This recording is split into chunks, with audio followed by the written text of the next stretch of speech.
Assalamualaikum warahmatullahi wabarakatuh. Ya teman-teman Fulcom Center, kali ini saya akan menjelaskan mengenai syarat pendirian perseroan terbatas atau PT yang up to date sejak video ini dibuat tentunya. Bagaimana mekanismenya ketika Anda ingin memulai usaha, mendirikan suatu badan usaha yang berbadan hukum tersebut. Nah, jangan lupa Anda saksikan video ini sampai habis.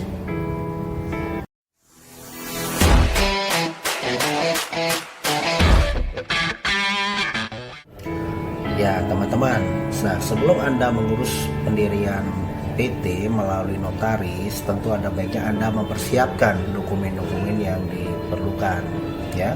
Jadi tentunya untuk dari calon direkturnya, kemudian komisarisnya, kemudian para pemegang sahamnya ya. Untuk dokumen-dokumennya itu sendiri itu tentu mempersiapkan masing-masing KTP, KK ya, kemudian NPWP, foto 3x4 ya. Nah, kemudian juga struktur organisasi perusahaannya beserta visi misinya ya. Nah, kemudian juga untuk modal ya. Nah, perlu diketahui bahwa modal untuk mendirikan PT itu adalah minimal 50 juta. Kemudian nanti disetorkan ke rekening PT itu sendiri 25% dari modal dasar ya tentunya. Nah, kemudian juga dalam pemilihan PT nantinya tentu Anda pastikan itu 3 kata nama PT. Nah, kalau dulu itu 2 kata bisa. Jadi Anda persiapkan nama 3 PT yang memang mewakili dari usaha Anda, kategori usaha Anda seperti apa yang sesuai dengan Anda, dan juga tidak boleh berbahasa Inggris nama PT itu sendiri ya. Nah, jadi kalau Anda sudah mempersiapkan dokumennya ya, nah baru Anda silakan lakukan untuk mulai pengurusannya melalui notaris kepercayaan Anda tentunya.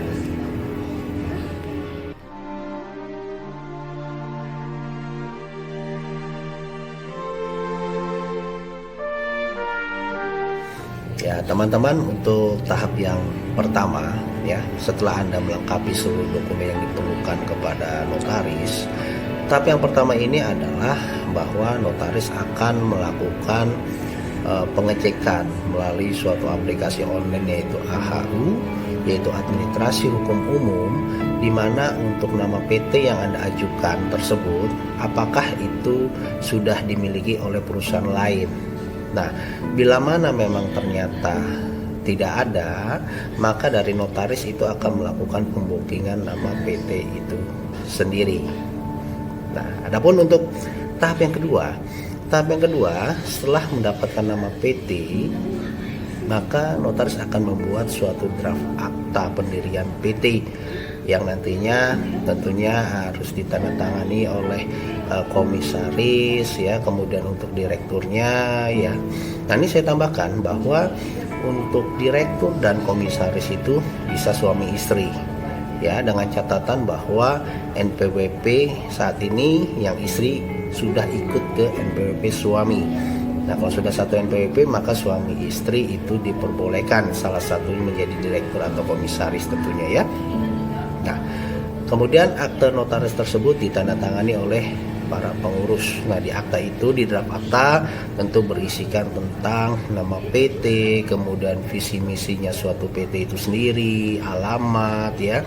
Nah, kemudian juga berisikan juga tentang operasionalnya seperti apa, jam operasional dan sebagainya tentunya.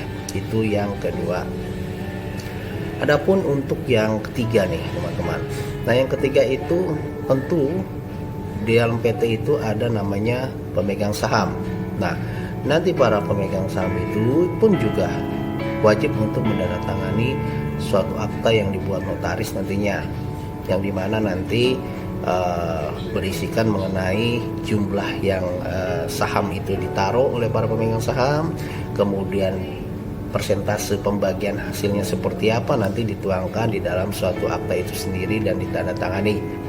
Nah, kemudian setelah dilakukan penandatanganan seluruhnya telah lengkap, maka notaris akan mengajukan ke Kementerian Hukum dan HAM ya, untuk mendapatkan SK-nya tentunya, semacam penetapan. Nah, tahap ketiga itu selesai, maka berlanjutlah kepada tahap keempat nih teman-teman. Nah, tahap keempat sendiri dari notaris ataupun Anda juga bisa melakukan kepengurusan mengenai pembuatan NPWP perusahaan dan SKT-nya ya ke KPP pajak setempat, tentunya tempat didirikannya perusahaan atau domisili PT itu sendiri. Itu yang keempat. Nah, kemudian adapun untuk yang kelima, nah saat ini notaris juga bisa nanti melakukan pengurusan tentunya. Nah, itu pengurusan NIB, nomor izin berusaha, yang dulunya itu istilahnya namanya TDP ya, tanda daftar perusahaan. Jadi saat ini sudah berubah menjadi NIB, teman-teman. Nah, tentunya dalam proses pendaftaran saat ini menggunakan sistem online, yaitu OSS ya, dimana online system submission, yang dimana nanti di situ dari notaris akan melakukan pendaftaran dari NIB itu sendiri. NIB itu berfungsi sebagai pelaku usaha. Anda selaku usaha tentu harus memiliki izin berusahanya, usaha di bidang apa saja. Nanti ada beberapa pilihan bidang yang bisa Anda ambil ya, posisinya ada menu-menu yang ada, tinggal Anda sesuaikan dengan akte pendirian yang sudah dibuat tentunya nih teman-teman. Nah, kemudian untuk yang terakhir ya, nah tentu dari notaris akan melakukan pengajuan dari surat izin usaha ya. Nah, dulunya adalah SIUP. Nah, sekarang SIUP itu surat izin usaha perdagangan. Nah, saat ini sudah berganti nama menjadi surat izin berusaha atau izin usaha. Nah, itu nanti notaris juga akan melakukan prosesnya, yang dimana dulu adalah SIUP. Nah, nanti setelah itu lengkap semuanya diurus menggunakan sistem aplikasi OSS ya, maka beberapa tahapan tadi sudah selesai, Anda sudah menjadi suatu PT, standar PT kalau saya sampaikan. Karena kenapa standar PT? Nah, itu Anda sudah cukup berusaha ya, bisa menjalankan usaha-usaha Anda. Nah, itu adalah standar pembuatan dari PT. Nah, adapun untuk daripada perusahaan-perusahaan yang memiliki bisnis-bisnis khusus ya, itu ada lagi tuh tambahannya, yaitu izin-izin kekhususan yang bisa dilakukan, baik itu melalui notaris pun Anda juga melakukan pengurusan juga ya. Misalkan kalau Anda membuat perusahaan konstruksi, Anda harus memiliki surat izin usaha jasa konstruksi, kemudian tergabung di Gapensi ya. Kalau Anda ingin mengimpor suatu produk, tentunya Anda harus mengurus API, angka pengenal impor ya. Kalau Anda makanan, itu Anda punya sertifikasi dari MUI, BPOM ya, kemudian dan lainnya. Kalau mungkin Anda industri, mungkin ada ISO ya. Nah, banyak sekali ya, itu adalah masuk kategori dari izin-izin kekhususan yang nantinya bisa diurus juga melalui notaris, ataupun Anda bisa urus melalui biro jasa atau coba urus sendiri untuk izin-izin kekhususan itu ya.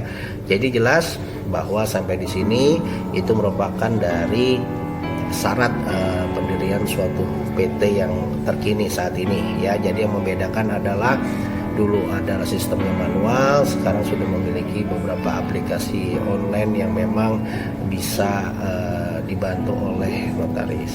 Nah, jadi jika Anda saat ini ingin membuat suatu perseroan terbatas, Anda butuh bantuan, bisa juga menghubungi channel ini ya. Nanti kita akan bantu referensikan dari notaris yang terbaik untuk mengurusi pendirian PT beserta persyaratan-persyaratan yang sesuai dengan legalitas yang ada, teman-teman, seperti itu. Demikian video singkat saya ucapkan terima kasih, semoga bermanfaat untuk Anda. Kurang lebihnya saya mohon maaf. Jangan lupa Anda klik subscribe, like, dan share ke teman-teman Anda. Mari kita saling bantu untuk memberikan yang terbaik untuk masyarakat luas dan memberikan ilmu yang bermanfaat. Demikian, assalamualaikum warahmatullahi wabarakatuh.